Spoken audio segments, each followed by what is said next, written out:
Heading મરાયું છે. જેણે નથી માર્યું વાતોમાં જ ધ્યાન છે એ લોકો હેડિંગ મારે. કથા સાહિત્ય ભારતીય સાહિત્યનો ભારતીય સાહિત્યનો અમૂલ્ય વૈભવ જણાવો. જનરલ ક્વેશ્ચન તરીકે પૂછાય. અને સમજી લઈએ આપણે. કથા સાહિત્ય અને ભારતીય સાહિત્ય બે બતાવ્યું.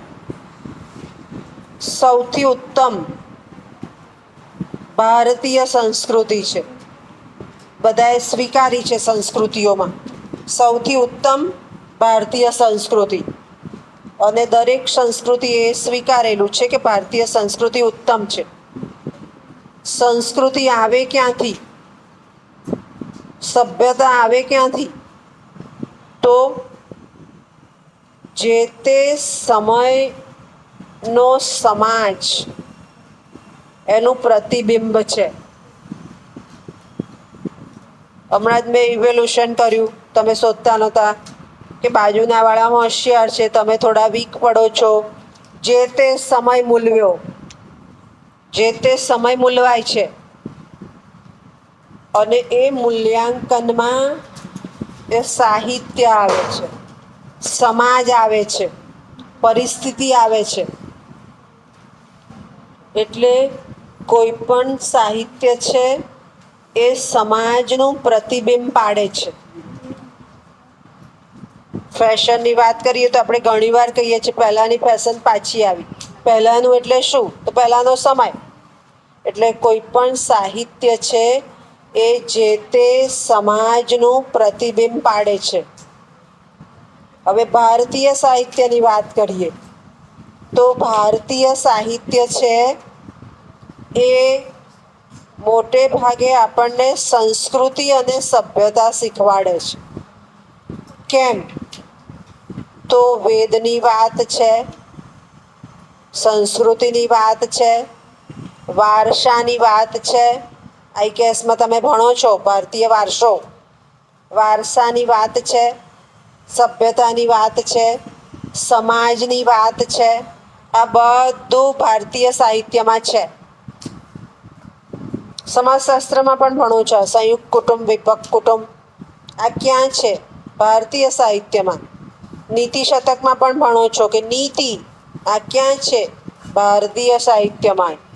એટલે ભારતીય સાહિત્ય આવી જુદી જુદી બાબતો, જુદા જુદા પાસાઓ આપણને પહોંચાડે છે. ભારતીય સાહિત્યનો એક અદ્ભુત નમૂનો આપણે વડાપ્રધાન નરેન્દ્ર મોદીને માન આપવું પડે એના માટે અમદાવાદને શેમાં સ્થાન આપ્યું? અમદાવાદ, જનરલ નોલેજનો સવાલ આવ્યો. અમદાવાદને શેમાં સ્થાન આપ્યું? શેમાં આપ્યું? હેરિટેજમાં સ્થાન આપ્યું. કેમ હેરિટેજમાં સ્થાન આપ્યું? જો હવે જનરલ નોલેજના સવાલ તમને અંદર લઈ જાય શીખવા માટે. અમદાવાદને હેરિટેજમાં સ્થાન આપ્યું. શેના માટે આપ્યું? વર્લ્ડ હેરિટેજમાં નામ જતું રહ્યું આપણું. અને માનનીય નરેન્દ્રભાઈ મોદીએ નામ લખાવ્યું. આવું આપણી પાસે દ્રષ્ટિ હોવી જોઈએ. કેમ અમદાવાદને સ્થાન મળ્યું? હા, શું છે? બોલો, શું છે? બોલને, મોટેથી બોલ તો સમજાય. ક્લાસમાં હંમેશા નહીં કરવાનું, બોલવાનું. જે આવડે ખોટું હોય તો આપણે સુધારશું. જનરલ નોલેજ આવી રીતે ડિસ્કશનથી આગળ જાય. શું છે અમદાવાદમાં? જૂનું શહેર છે એ હેરિટેજમાં ના આવે, પ્રાચીનમાં આવે. જો ડિફરન્ટ આવ્યો. પ્રાચીન શહેર કયું એમ પૂછશે. પ્રાચીન. હવે ત્યાં બીજો સવાલ આવી ગયો. આપણને ભારતીય સંસ્કૃતિના પ્રાચીન અવશેષો ક્યાંથી મળે છે? આ બીજો સવાલ જતો રહ્યો, તમારો જવાબ ખોટો પડી ગયો. પ્રાચીન અવશેષો ક્યાંથી મળે છે? તમે જાઓ છો ફરવા. હા, ક્યાંથી? લોથલ મ્યુઝિયમ છે પ્રાચીન અવશેષો માટેનું. પ્રાચીન અને હેરિટેજ બે સવાલ જુદા થઈ ગયા. પ્રાચીન શબ્દ તમે જવાબ લખીને આવ્યા, તમારા માર્ક ખોટા. અને હેરિટેજ એ અમદાવાદ. કેમ હેરિટેજ? હેરિટેજ એટલે વારસાકીય, વારસાની બાબતો, સાંસ્કૃતિક વારસો. આપણા ઘરમાં પણ સાંસ્કૃતિક વારસો હોય. કે કયો સાંસ્કૃતિક વારસો? તો આપણે જે સમાજના છીએ, જે જગ્યાના છીએ, એ વસ્તુ આપણામાં ઇનબિલ્ટ આવવાની, એ વારસો છે. એ વારસો છે. તો અમદાવાદને હેરિટેજમાં કેમ સ્થાન આપ્યું બોલો? જુઓ છો તમે અમદાવાદને, જાઓ છો રોજ, ખરીદી પણ કરો છો. આ બધું ધ્યાનમાં રાખો, તરત જ જનરલ નોલેજ આવડતું જાય. પિક્ચર જુઓ તોય જનરલ નોલેજ, પણ દ્રષ્ટિ રાખવી પડે.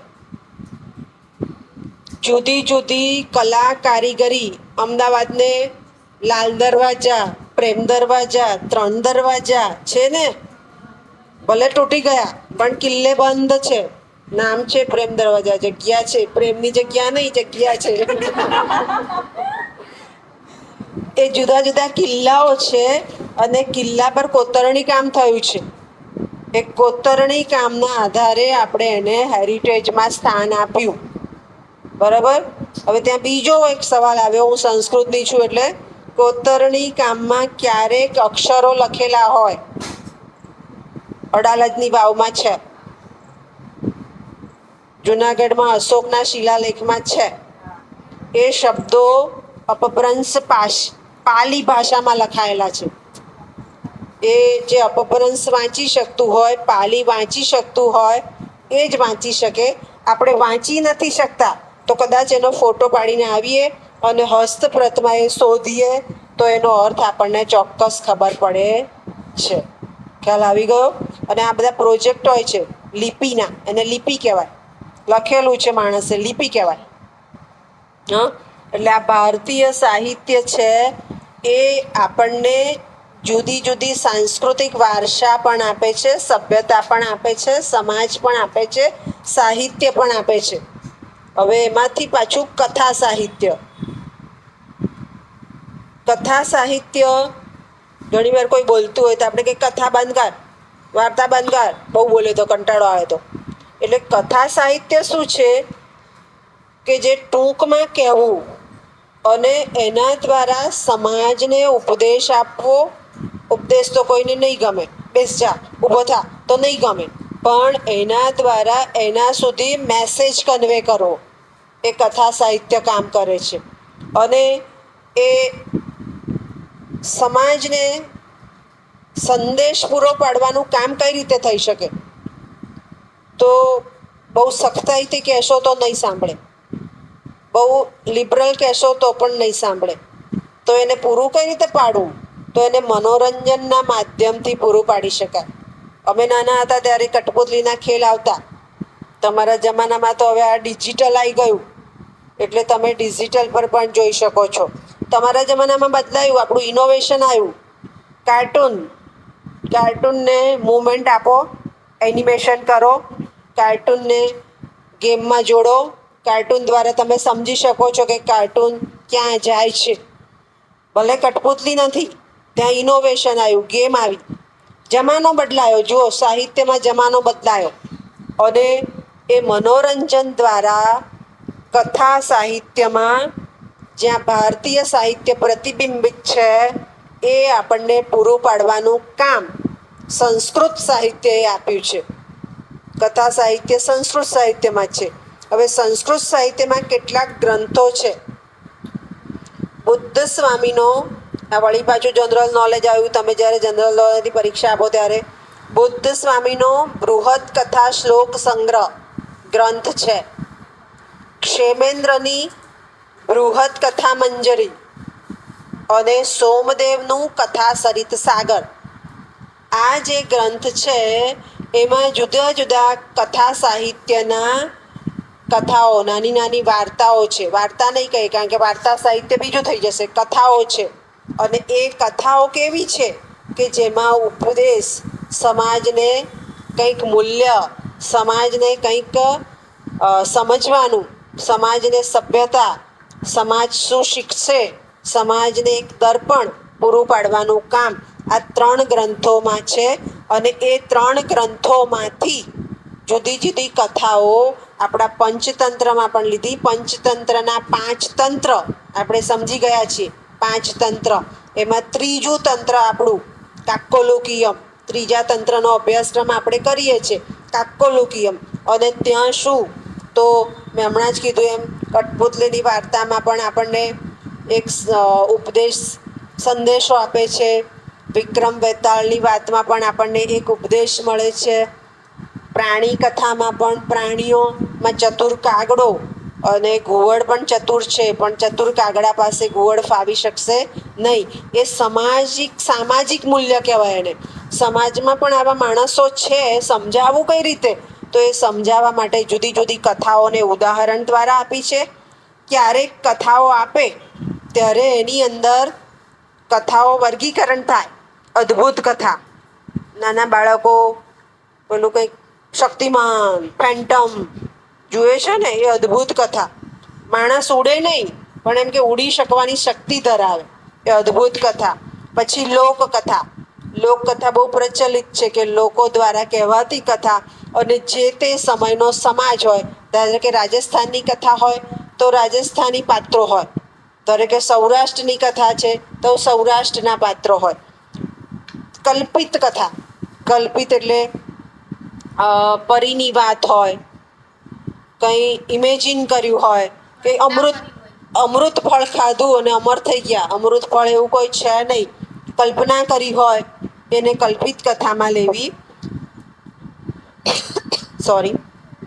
ત્યાર પછી અહીંયા શબ્દ વાપર્યો છે પશુ, પણ હું એ પશુ નથી વાપરતી. પશુ તો બહુ સમજે નહીં. પ્રાણી કથા આપણે જે સમજીએ છીએ, પ્રાણી કથા દ્વારા પણ આપણને ઉપદેશ મળે છે. પ્રાણી કથામાં એક બહુ સરસ ઉદાહરણ છે કે જેની સાથે આપણે રોજબરોજ સંકળાયેલા છે. કૂતરું ઘરમાં પાળતા હોઈએ તો એ આપણા કરતાં પણ વધારે સમજતું હોય છે. ઘોડો, ગાય, ભેંસ પાળતા હોઈએ, પશુપાલનનો વ્યવસાય હોય તો એ જે વ્યક્તિ સાથે સંકળાયેલી હોય એ વ્યક્તિની ભાષા સમજતી હોય છે, અને એના દ્વારા પણ સમાજને એક મેસેજ મળે છે. માણસ કરતાં પણ વધારે સારી રીતે સમજી શકે. અને ત્યાં કયો મેસેજ, તો માનવ વ્યવહારનો, માનવ ડાપણનો, અને ખાસ રાજનીતિનો. રાજનીતિ કેવી હોય, તો અનેક રૂપોવાળી ના હોય. રાજનીતિ બહુ સ્પષ્ટ હોય. ચાણક્યની જે નીતિ હતી એ સ્પષ્ટ હતી, અને એ નીતિ પણ આપણને આ કથા સાહિત્યમાં મળી રહેતી હોય છે. અને એ કેવી નીતિ, તો જે પક્ષપાતની નીતિ નહીં, પણ જે સમાજને ઉપયોગી હોય એવી નીતિનો ઉલ્લેખ પણ કથા સાહિત્યમાં થતો હોય છે. કથા સાહિત્ય ક્યાં પાછું, સંસ્કૃત સાહિત્યમાં. સંસ્કૃત સાહિત્ય ક્યાં પાછું, ભારતીય સાહિત્યમાં. અને આ રીતે ભારતીય સાહિત્યએ એક અમૂલ્ય બાબત આ બીજા સાહિત્યમાં નથી, અંગ્રેજી સાહિત્યમાં નથી, ગુજરાતી સાહિત્યમાં નથી, પણ આ એક સંસ્કૃત સાહિત્યમાં છે. અને ભારતીય સાહિત્ય પ્રતિબિંબિત આ બંને જગ્યાએ થાય છે. એટલે અમૂલ્ય વૈભવ આપણે આપેલો કહી શકાય. માત્ર આપણે ઇન્ડિયન સમજતા નથી, ભારતીય સમજતા નથી કે આપણી પાસે ઘણું બધું છે. ઝરણું હોય, ઝરણામાંથી થોડું થોડું પાણી નીકળે છે અને પછી એ આગળ જાય છે ને ધોધ પડે, વીજળી ઉત્પન્ન થાય. ઝરણા આપણી પાસે છે, પણ આપણે ઝરણાનો અભ્યાસ નથી, ઝરણાને કઈ રીતે લેવું એ પણ આપણને ખ્યાલ નથી.